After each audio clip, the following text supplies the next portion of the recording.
Доброго. Попалось у мене таке радянське устройство, я навіть не знаю, як воно називається, для рисування прямих ліній, як по горизонталі, так і по вертикалі. Ціна цього було 3 рублі 50 копійок. Має такий вигляд.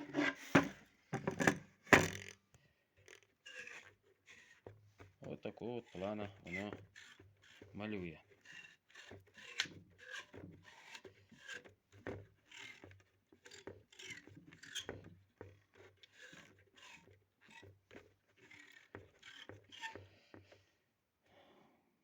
Стирається таким способом. Переворачується і просто-напросто.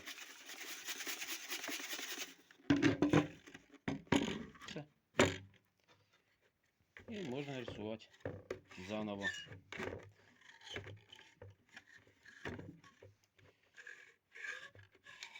Отака от цікава цаца.